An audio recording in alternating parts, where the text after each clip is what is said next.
nziramu okukkaatiriza ensonga ey'okukozesa ettaka lyaffe obulungi. Novemba nga gwako wano waaliwo ekibira ne tukisalawo nabalagako nga tukisala. Mu Desemba wakati ng'emiti tumaze ogijjamu twasimbawo kasooli. Nembalaga mu Desemba wakati gwali musana naye ne tusimbawo kasooli ne tumuteekako akagimusa. Kasooli ne tumukuza mwamulaba ne tumukubamu emmere y'ente zaffe. Kasooli ne tumukungulawo. Kati emyezi eno okuva lwe twasalawo emiti kati tuno tuzzeemu tukulaga tutereezezaawo ennimiro yonna tugenda kusimbawo ebijanjaalo. Ekyo abantu kye mbakubiriza okukozesa ettaka lyaffe tulikozese bulungi. Kati olaba myezi ena tukunguddewo kasooli, twaggyewo emiti tukunguddewo kasooli, kati tuzzaawo bijanjaalo. Ekigendererwa kwe kubalaga nti ebyo ebintu abantu byeteekekamu nti kali tunsatte ettaka tebiriiyo, tewakyaliyo ttaka lifa kasita gw'olirabirira. Kati tokyasuubira nti ojja kusimba busimbi gw'olekaawo ebintu byo bikule.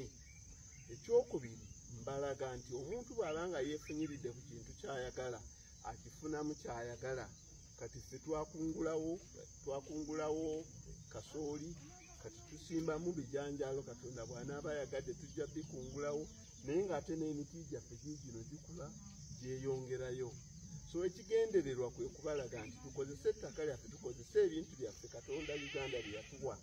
Era ntera eriyo ennaku zino ekibadde kinsoomooza naye nga saagala kukyogerako. Be basuubuzi abakaaba nga babanyigiriza. Abasuubuzi bali mu kukaaba nga bagamba ebisolo gibali bubi. Abasuubuzi mutegeere ne gavumenti erina ekigendererwa baagala mukuze eggwanga lyammwe.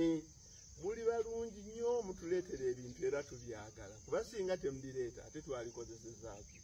Naye tugende okusuubula ebintu wabweru nga tulina ne bye tukoledde wano.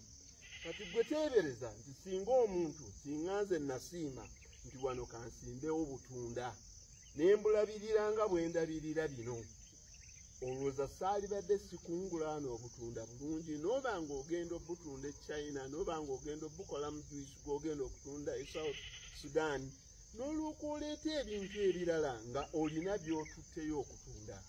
Gavumenti ebataddeko nnatti okubanyigiriza obulungi kubanga mutwala butwazi ssente wabweru. Temulina bintu bye mutwalayo ne muggyayo ssente ne muleeta. Omugezi yenna ategeere nti waliwo w'oyinza okuteeka ssente ze. Gavumenti wali ku port of entry erina weebakwatira n'ebakuŋŋaanyirizaawo. Ensawo n'ezifuula n'ezitunuza wansi. Naye singa weenyigira mu bintu ebifaanagana bwe biti ojja kwekolera nga tolina buzibu bukusumbuwa nnyo. Emisolo tugiwa naye ebyobulimi biriko emisolo mitono nnyo.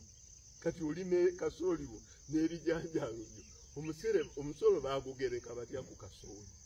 Baagugereka batya ku bijanjaalo? Baagugereka batya ku muti?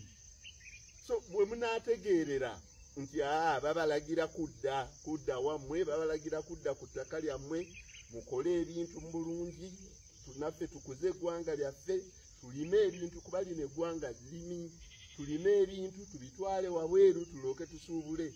Ejjamba lya gavumenti lijja kuwezaamu ssente balooke batandikiraawo okubatulugunya ennyo kye tuyita okutulugunya. Naye eriyo ebintu disciplines ezimu zo ngadde bwe bakola batya balina okukuba nga bawumbawumba. Kuba ebijanjaalo byekale bajje nga bikungula